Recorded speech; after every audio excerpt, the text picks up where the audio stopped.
12월 11일 토요일, 오늘의 말씀은 사사기 20장 8절부터 28절까지의 말씀입니다. 우리 함께 봉독하도록 하겠습니다. 모든 백성이 일제히 일어나 이르되 우리가 한 사람도 자기 장막으로 돌아가지 말며 한 사람도 자기 집으로 들어가지 말고 우리가 이제 기브아 사람에게 이렇게 행하리니 곧 제비를 뽑아서 그들을 치되 우리가 이스라엘 모든 지파 중에서 100명에 10명, 1000명에 100명, 10,000명에 1000명을 뽑아 그 백성을 위하여 양식을 준비하고 그들에게 베냐민의 기브아에 가서 그 무리가 이스라엘 중에서 망령된 일을 행한 대로 징계하게 하리라 하니라. 이와 같이 이스라엘 모든 사람이 하나같이 합심하여 그 성읍을 치려고 모였더라. 이스라엘 지파들이 베냐민 온 지파에 사람들을 보내어 두루 다니며 이르기를 너희 중에서 생긴 이 악행이 어찌 됨이냐. 그런즉 이제 기브아 사람들 곧 그 불량배들을 우리에게 넘겨주어서 우리가 그들을 죽여 이스라엘 중에서 악을 제거하여 버리게 하라. 하나 베냐민 자손이 그들의 형제 이스라엘 자손의 말을 듣지 아니하고 도리어 성읍들로부터 기브아에 모이고 나가서 이스라엘 자손과 싸우고자 하니라.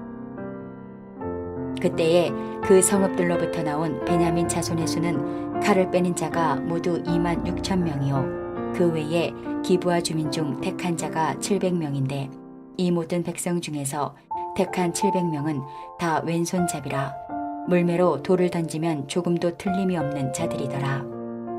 베냐민 자손 외에 이스라엘 사람으로서 칼을 빼는 자의 수는 40만 명이니 다 전사라. 이스라엘 자손이 일어나 베델에 올라가서 하나님께 여쭈어 이르되 우리 중에 누가 먼저 올라가서 베냐민 자손과 싸우리이까 하니 여호와께서 말씀하시되 유다가 먼저 갈지니라 하시니라. 이스라엘 자손이 아침에 일어나 기브아를 대하여 진을 치니라. 이스라엘 사람이 나가 베냐민과 싸우려고 전열을 갖추고 기브아에서 그들과 싸우고자 하매 베냐민 자손이 기브아에서 나와서 당일에 이스라엘 사람 22,000명을 땅에 엎드러뜨렸으나 이스라엘 사람들이 스스로 용기를 내어 첫날 전열을 갖추었던 곳에서 다시 전열을 갖추니라. 이스라엘 자손이 올라가 여호와 앞에서 저물도록 울며 여호와께 여쭈어 이르되 내가 다시 나아가서 내 형제 베냐민 자손과 싸우리이까 하니 여호와께서 말씀하시되 올라가서 치라 하시니라. 그 이튿날에 이스라엘 자손이 베냐민 자손을 치러 나아가매 베냐민도 그 이튿날에 기브아에서 그들을 치러 나와서 다시 이스라엘 자손 18,000명을 땅에 엎드러뜨렸으니 다 칼을 빼는 자였더라. 이에 온 이스라엘 자손 모든 백성이 올라가 베델에 이르러 울며 거기서 여호와 앞에 앉아서 그날이 저물도록 금식하고 번제와 화목제를 여호와 앞에 드리고 이스라엘 자손이 여호와께 물으니라. 그때에는 하나님의 언약궤가 거기 있고 아론의 손자인 엘르아살의 아들 비느하스가 그 앞에 모시고 섰더라. 이스라엘 자손들이 여쭈기를 우리가 다시 나아가 내 형제 베냐민 자손과 싸우리이까 말리이까 하니 여호와께서 이르시되 올라가라. 내일은 내가 그를 내 손에 넘겨주리라 하시는지라. 오늘 본문 10절부터 11절은 이렇게 이야기를 합니다. 우리가 이스라엘 모든 지파 중에서 100명에 10명, 1000명에 100명, 10,000명에 1000명을 뽑아 그 백성을 위하여 양식을 준비하고 그들에게 베냐민의 기브아에 가서 그 무리가 이스라엘 중에서 망령된 일을 행한 대로 징계하게 하리라 하니라. 이와 같이 이스라엘 모든 사람이 하나같이 합심하여 그 성읍을 치려고 모였더라. 오늘 본문을 보면은 이 이스라엘 백성들의 디테일한 준비가 돋보입니다. 모든 지파 중에서 10분의 1을 뽑아서 양식을 준비하고 나머지는 베냐민 지파의 기브온에 가서 망령된 자들을 징계하겠다고 결정을 하고 있는 상황이죠. 100명이면 10명, 1000명이면 100명, 10,000명이면 1000명 이렇게 모이면 모이는 대로 책임을 지고 다 준비를 할 테니 이 징계에 최선을 다하라는 이야기를 하고 있는 겁니다. 이 상황이 언뜻 보면은 이스라엘이 오랜만에 연합을 하고 마음을 다해서 한 방향으로 나아가는 훈훈한 이야기인 것처럼 들립니다. 야, 너네는 공격에 힘써. 우리가 몇 명이 모이든 책임질 테니까. 이런 모습이잖아요. 하지만 이 연합이 무엇을 위한 연합인지를 우리는 이미 알고 있습니다. 바로 레위인의 첩을 죽게 한 자들, 그들을 벌하기 위한 자리이죠. 이것이 선한 연합인지 아니면 자신의 욕심이나 아니면은 다른 사람들을 지적하기 위한 그런 악한 일, 나쁜 일로 모이게 된 연합인지 우리는 잘 알고 있습니다. 레위인은 자기가 잘못 행하고 자신도 하나님의 길을 따르지 않았으면서 사적인 복수심으로 백성들을 호도했습니다. 이스라엘 백성들로 이는 마찬가지였죠. 그들 또한 망령되이 행하고 하나님을 저버린 모습은 마찬가지였습니다.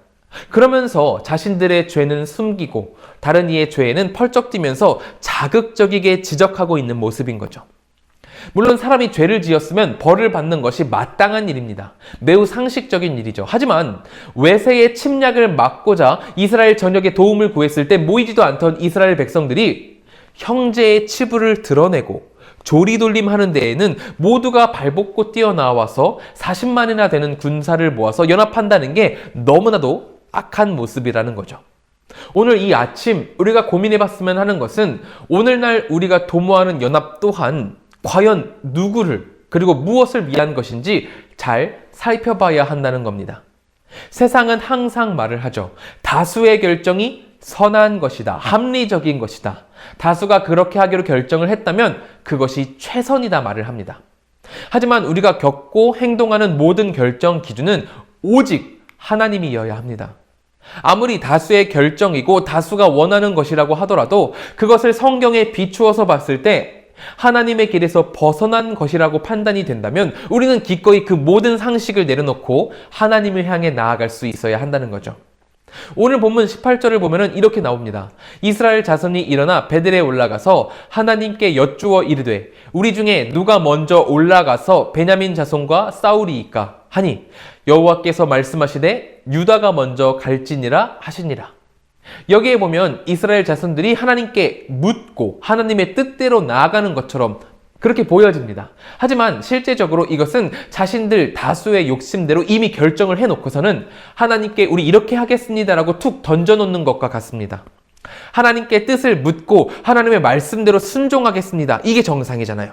근데 이렇게 말하는 것이 아니라 이미 자신들의 욕심대로 다수의 뜻을 맞춰놓고 거기다가 하나님을 끼워놓고 있는 거죠. 이러한 이스라엘 다수의 욕심에 하나님께서 어떻게 하시냐면은 승리에 대한 약속 없이 그냥 유다가 갈지니라 이런 답만 주십니다. 이 답대로 행한 이스라엘이 어떻게 되나요? 성경에 보면 그들은 압도적인 다수였음에도 불구하고 참패를 당하게 되는 것을 볼 수 있습니다. 욕심대로 행한 결과로 하나님께 큰 벌을 받게 된 거죠. 그제서야 혼나고 나서야 이스라엘은 자신들의 잘못이 무엇인지를 깨닫고 이렇게 말을 합니다. 28절입니다. 아론의 손자인 엘르아살의 아들 비느하스가 그 앞에 모시고 섰더라. 이스라엘 자손들이 여쭈기를 우리가 다시 나아가 내 형제 베냐민 자손과 싸우리이까 말리이까 하니 여호와께서 이르시되 올라가라. 내일은 내가 그를 내 손에 넘겨주리라 하시는지라. 자신들이 무엇을 기준으로 나아갔는지를 혼나고 나서야 깨달은 겁니다. 기준이 자기들, 다수의 숫자들이었고 욕심이었다는 것을 깨달은 거죠. 우리 또한 이것을 기억해야 합니다. 우리의 모든 결정들과 행동들이 하나님과 함께인지 아니면 세상이 말하는 어떤 다수결이라든지 합리적인 방법이 아닌지를 우리 스스로 돌아볼 수 있어야 한다는 거죠. 하나님께서 허락하지 않으시는 일은 대패, 큰 패배일 수밖에 없습니다. 이스라엘이 절대적이고 기브아의 사람들은 아주 적었지만 하나님께서 허락하지 않으시니 무너지는 것을 우리는 오늘 본문을 통해서 볼 수 있잖아요. 그러므로 하나님을 기준으로 하나님과 함께 걷는 우리 모두가 되기를 소망합니다. 우리가 하나님과 함께 걸을 때야 바른 선택을 하게 될 수 있습니다. 그렇게 바른 선택을 하게 될 때 좋은 결과를 맺게 되는 거죠. 그러므로 이것을 기억하며 우리가 하나님과 함께 걸을 때야만이 바른 선택을 하게 되고 그 바른 선택의 결과로 좋은 열매를 맺게 된다는 것. 너무나도 단순한 진리이지만 우리가 쉽게 잃어버리고 마는, 쉽게 잊어버리고 마는 이 진리, 이것을 기억하며 함께 기도하길 소망합니다. 우리 이 시간 같이 기도하실 때에는 첫째로 하나님을 기준으로 하나님과 함께 걷고 또 좋은 열매를 맺는 우리가 되도록 기도하길 소망합니다. 둘째로는 한국과 세계를 위해서 기도하도록 하겠습니다. 정치, 경제, 문화, 코로나 이 모든 것 가운데 주님의 소망이 임하기를 기도하길 바랍니다. 셋째로는 필리핀의 정성호 김선자 선교사님을 위해서 기도하겠습니다. 잉하야우 교회와 임마누엘 교회가 믿음 위에 더욱 굳건히 세워지도록 기도해 주시고 사랑의 쌀 나누기 행사로 연약한 교회마다 위로와 사랑으로 새 힘을 얻을 수 있도록 기도해 주시기 바랍니다. 또한 지진, 태풍, 화산 등의 재해와 각종 사고로부터 주께서 보호해 주시도록 기도해 주시기 바랍니다. 우리 이 시간 같이 기도하도록 하겠습니다.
제가 기도함으로 마치도록 하겠습니다.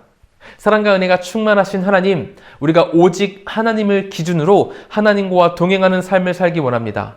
그렇게 하나님과 동행하는 삶을 삶으로 좋은 열매를 맺길 소망하오니 하나님께서 우리를 인도하여 주시옵소서.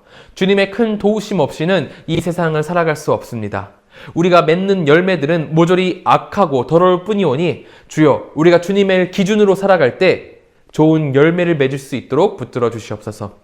주님, 필리핀의 정성호 김선자 선교사님 계십니다. 두 분 사역하실 때 큰 힘을 불어넣어 주셔서 지치지 않고 사역할 수 있도록 인도하여 주시고 그 사역 가운데 하나님의 놀라운 기적이 맺힐 수 있도록 인도하여 주시옵소서.